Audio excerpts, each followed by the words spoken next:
ভবানীপুরে ভোটের অভিজ্ঞতা জানালেন মুখ্যমন্ত্রী মমতা বন্দ্যোপাধ্যায়। ভোটের পরিবেশ ও পরিস্থিতি নিয়ে গুরুত্বপূর্ণ মন্তব্য। নোয়াপাড়ায় ভোটের শেষ লগ্নে ছাপ্পার অভিযোগ, অর্জুন সিং এর সামনে উত্তেজনা, কেন্দ্রীয় বাহিনীর হাতে মার খেলেন তৃণমূল কাউন্সিলর। ভোটের মাঝেই কেন্দ্রীয় স্বরাষ্ট্রমন্ত্রীকে ফোন বিরোধী নেতা শুভেন্দু অধিকারী, রাজ্যের পরিস্থিতি নিয়ে জরুরি আলোচনা। ক্যানিং পশ্চিমে পরিকল্পিত হামলার অভিযোগে বন্ধ ভোট গ্রহণ, কেন্দ্রীয় বাহিনীর সামনেই পঞ্চায়েত প্রধানকে মারধর, এলাকায় চরম উত্তেজনা। কিছু বুথে ভোট বাতিলের জল্পনা, পুনর্নির্বাচন কি হতে চলেছে, অভিযোগ খতিয়ে দেখছে নির্বাচন কমিশন। উত্তরপাড়ায় বিরল রাজনৈতিক সৌজন্য ঘিরে বিতর্ক, দুই নেত্রীর হাসি ও সৌজন্য বিনিময়ে রাজনৈতিক মহলে প্রশ্ন। ভোট দিতে না পেরে ভেঙে পড়লেন ভোটার, হাতে বৈধ পরিচয়পত্র থাকলেও বাতিল দেখিয়ে বুথের বাইরে কান্না। 3টি ভোট দিলে 2টি যাবে বিজেপিতে, একটি তৃণমূলে, বিতর্কিত মন্তব্যের শোরগোল। ফলতায় ভোটারকে প্রাণনাশের হুমকি অভিযোগ, বাড়িতে ঢুকলে খুন, অভিযোগের নড়ে চড়ে বসে প্রশাসন, এলাকায় নিরাপত্তা জোরদার। ফলতায় ইভিএম বোতামে কারচুপির অভিযোগে উত্তেজনা, বিজেপি প্রার্থীকে চোর স্লোগান, পরিস্থিতি সামাল দিল কেন্দ্রীয় বাহিনী। বেলগাছিয়ায় লাইনে দাঁড়িয়ে সাধারণ মানুষের মতোই ভোট দিলেন মিঠুন চক্রবর্তী, বাড়তি সুবিধা চাই না, ভিড়ের মধ্যেই দাঁড়িয়ে ভোট দিয়ে বার্তা অভিনেতার। ভোটের দিনে ভাগম ভাগ পরিস্থিতি, দৌড়ে বুথে ভোটাররা, কেউ শাড়ি পরে ছুটছেন, কেউ আবার কেন্দ্রীয় বাহিনীর সঙ্গে তর্কে জড়াচ্ছেন, বিজেপির অভিযোগে উত্তেজনা।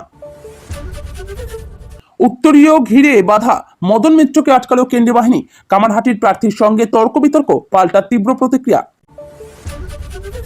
এন্টালির বুথে ধাক্কাধাক্কি, তৃণমূল এজেন্টকে হেনস্থার অভিযোগ, ঘটনার ভিডিও পোস্ট ঘিরে রাজনৈতিক চাপানোতর তীব্র।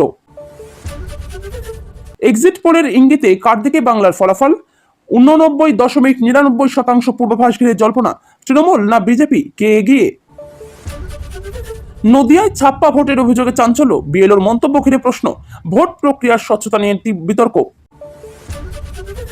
বুথ এজেন্টকে মারধরের অভিযোগে উত্তাল রাজনীতি, কেন্দ্রীয় বাহিনীর বিরুদ্ধে ক্ষোভ, কড়া প্রতিক্রিয়া তৃণমূল নেতার। সিংঘম আধিকারিকের হুমকি ঘিরে বিতর্ক, দিনভর কন্ট্রোল রুমে নজরদারি, ভোট শেষে বিস্ফোরক দাবি। বেলুড়ে বুথের ভিতরেই এজেন্টদের মধ্যে সংঘর্ষ, দুই পক্ষকে চ্যাংদোলা করে বাইরে বের করে দিল কেন্দ্রীয় বাহিনী। ভোট দিয়ে কড়া বার্তা বিজেপি প্রার্থীর, কেন হলো, কিভাবে হলো, সব জানতে চাই, ভোটের পর সরব প্রতিক্রিয়া। ভাইরাল ভিডিও ঘিরে নতুন বিতর্ক, বোনের কঙ্কাল কাঁধে নিয়ে ব্যাংকে হাজির ভাই, দেশ জুড়ে চাঞ্চল্যের পর এবার ব্যাংকের পাল্টা বড় অভিযোগ। কালীঘাটে মহিলা ভোটারের ক্ষোভ উগড়ে দেওয়া মন্তব্য, সরকার আসার আগেই এত ঝামেলা, এলে কি হবে, ভোটের দিনে উত্তেজনা। কালীঘাট নিয়ে বিস্ফোরক দাবি বিরোধী নেতার, বাংলাদেশি অনুপ্রবেশের অভিযোগ তুলে চাঞ্চল্যকর মন্তব্য। ভোটের মাঝে বৃদ্ধ ভোটারের মৃত্যুকে ঘিরে চাঞ্চল্য, ধাক্কা দিয়ে হত্যার অভিযোগ বাহিনীর বিরুদ্ধে, নির্বাচন কমিশনের ব্যাখ্যা সামনে। পানিহাটিতে বুথে উত্তেজনা চরমে, বিজেপি প্রার্থীকে দেখে তৃণমূল সমর্থকদের স্লোগান, মুখোমুখি অবস্থান। বুথের ভিতর বাল্ব ক্যামেরা ঘিরে তোলপাড়, রহস্যময় নজরদারি যন্ত্র ধরা পড়তেই নজিরবিহীন পদক্ষেপ নির্বাচন কমিশনের। ভাঙড়ের শান্তিপূর্ণ ভোটে রাজনৈতিক জল্পনা, তৃণমূলকে ধন্যবাদ জানিয়ে নতুন বার্তা, রাজনৈতিক মহলে আলোচনা। ভাইরাল ছবিতে নতুন বিতর্ক, অভিষেকের অফিসে বিরোধী নেতাদের উপস্থিতি নিয়ে জল্পনা, অঙ্গীকার অস্বীকার সংশ্লিষ্টদের। এক্সিট পোল ঘিরে বহু রাজ্যে উত্তেজনা, বঙ্গে হাড্ডাহাড্ডি লড়াই, কেরালা, তামিলনাড়ু ও অসমে কারপাল্লা ভারী, জল্পনা তুঙ্গে। অসমে বিজেপির ফেরার ইঙ্গিত এক্সিট পোলেই, 3 সংস্থার সমীক্ষায় সংখ্যাগরিষ্ঠতার সম্ভাবনা, জোর আলোচনা।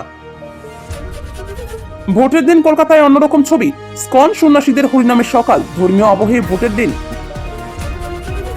ভবানীপুরে শুভেন্দুকে ঘিরে ভিন্ন ছবি, হাসি মুখে জয় বাংলা স্লোগান, সাধারণ মানুষের প্রতিক্রিয়া ভাইরাল। এক্সিট পোল মানতে নারাজ শাসক দল, 200 আসন পেরোনোর দাবিতে আত্মবিশ্বাসী তৃণমূল। ভোট কেন্দ্রে প্রতারণার অভিযোগ, প্রতিবন্ধী সেজে বুথে প্রবেশ, ভোট দিয়েই স্বাভাবিকভাবে হেঁটে বেরিয়ে গেলেন যুবক। খবর শুনছেন বাংলা সংবাদ থেকে। আজকের বিশেষ খবর হলো, ভোটের শেষ লগ্নে নোয়াপাড়া বিধানসভা এলাকায় হঠাৎ করে উত্তেজনা ছড়িয়ে পড়ে। স্থানীয় সূত্রে জানা যায়, বেশ কয়েকটি বুথে ছাপা ভোটের অভিযোগ ওঠে। এই অভিযোগকে কেন্দ্র করে রাজনৈতিক কর্মীদের মধ্যে তীব্র বাকবিতণ্ডা শুরু হয়। ক্রমশ পরিস্থিতি নিয়ন্ত্রণের বাইরে যেতে থাকে। ঘটনাস্থলে উপস্থিত ছিলেন বিজেপির নেতা অর্জুন সিং, তার সামনেই উত্তেজনা আরও বেড়ে যায় বলে অভিযোগ। তৃণমূলের এক কাউন্সিলর ঘটনাস্থলে পৌঁছে প্রতিবাদ জানান। এই সময় কেন্দ্রীয় বাহিনীর সঙ্গে তার বাকবিতণ্ডা শুরু হয়। পরিস্থিতি সামাল দিতে গিয়ে বাহিনীর সঙ্গে ধস্তাধস্তি হয় বলে দাবি। অভিযোগ, এই ধস্তাধস্তির মধ্যেই কাউন্সিলরকে মারধর করা হয়। ঘটনার পর এলাকায় আতঙ্ক ছড়িয়ে পড়ে। ভোটারদের একাংশ বুথের বাইরে জড়ো হয়ে প্রতিবাদ জানান। অনেকে অভিযোগ করেন তারা সঠিকভাবে ভোট দিতে পারেননি। অন্যদিকে বিরোধী পক্ষের দাবি, পরিস্থিতি নিয়ন্ত্রণে আনতেই বাহিনী ব্যবস্থা নেয়। কেন্দ্রীয় বাহিনীর ভূমিকা নিয়ে প্রশ্ন তুলেছে শাসক দল। তৃণমূল নেতৃত্বের দাবি, পরিকল্পিতভাবে তাদের কর্মীদের টার্গেট করা হয়েছে। বিজেপি পাল্টা অভিযোগ করে বলে, তৃণমূলই ছাপ্পা দিতে গিয়ে ধরা পড়েছে। ঘটনার জেরে এলাকায় নিরাপত্তা আরও বাড়ানো হয়। অতিরিক্ত বাহিনী মোতায়েন করা হয় বিভিন্ন বুথে। প্রশাসন পরিস্থিতি শান্ত রাখার চেষ্টা চালায়। ঘটনার ভিডিও সোশ্যাল মিডিয়ায় ভাইরাল হয়। ভিডিও ঘিরে শুরু হয় রাজনৈতিক চাপানোতর। নির্বাচন কমিশন বিষয়টি নজরে নিয়েছে বলে জানা যায়। প্রয়োজনে রিপোর্ট তলব করা হতে পারে বলে সূত্রের খবর। এই ঘটনা ঘিরে রাজ্য রাজনীতিতে নতুন করে উত্তেজনা তৈরি হয়েছে। ভোটের শেষ মুহূর্তে এই ধরনের ঘটনা নিয়ে প্রশ্ন উঠছে নির্বাচন প্রক্রিয়া নিয়ে। ক্যানিং পশ্চিমে ভোট গ্রহণ চলাকালীন হঠাৎই উত্তেজনা ছড়ায়। একাধিক জায়গায় হামলার অভিযোগ সামনে আসে। শাসক দলের তরফে দাবি করা হয় এটি একটি পরিকল্পিত আক্রমণ। অভিযোগ অনুযায়ী পঞ্চায়েত প্রধানকে লক্ষ্য করে হামলা চালানো হয়। এই ঘটনাকে ঘটে কেন্দ্রীয় বাহিনীর উপস্থিতিতেই। প্রত্যক্ষদর্শীদের দাবি, বাহিনীর সামনে মারধরের ঘটনা ঘটে। ঘটনার পরে এলাকায় চরম উত্তেজনা তৈরি হয়। ভোটারদের মধ্যে আতঙ্ক ছড়িয়ে পড়ে। অনেকেই বুথে যেতে ভয় পান বলে অভিযোগ। পরিস্থিতি ক্রমশ জটিল হয়ে ওঠে। এই অবস্থায় ভোট গ্রহণ সাময়িকভাবে বন্ধ রাখা হয়। প্রশাসন দ্রুত হস্তক্ষেপ করে পরিস্থিতি নিয়ন্ত্রণে আনার চেষ্টা করে। অতিরিক্ত নিরাপত্তা বাহিনী মোতায়েন করা হয়। শাসক দল কেন্দ্রীয় বাহিনীর ভূমিকা নিয়ে প্রশ্ন তোলে। তাদের দাবি, ইচ্ছাকৃতভাবে পরিস্থিতি খারাপ হতে দেওয়া হয়েছে। বিরোধী পক্ষ এই অভিযোগ অস্বীকার করে। তাদের মতে শাসক দল নিজেরাই উত্তেজনা সৃষ্টি করেছে। ঘটনাটি ঘিরে দুই পক্ষের মধ্যে তীব্র রাজনৈতিক দ্বন্দ্ব শুরু হয়। সোশ্যাল মিডিয়ায় ঘটনার ভিডিও ছড়িয়ে পড়ে। ভিডিও ঘিরে নানা প্রতিক্রিয়া দেখা যায় সাধারণ মানুষের মধ্যে। নির্বাচন কমিশন পুরো ঘটনার রিপোর্ট চেয়েছে বলে জানা যায়।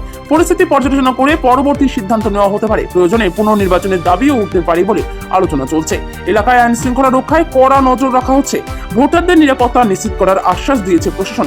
এই ঘটনাকে কেন্দ্র করে রাজ্য জুড়ে রাজনৈতিক উত্তাপ আরও বেড়েছে। ভোট প্রক্রিয়ার স্বচ্ছতা নিয়েও নতুন করে প্রশ্ন উঠছে।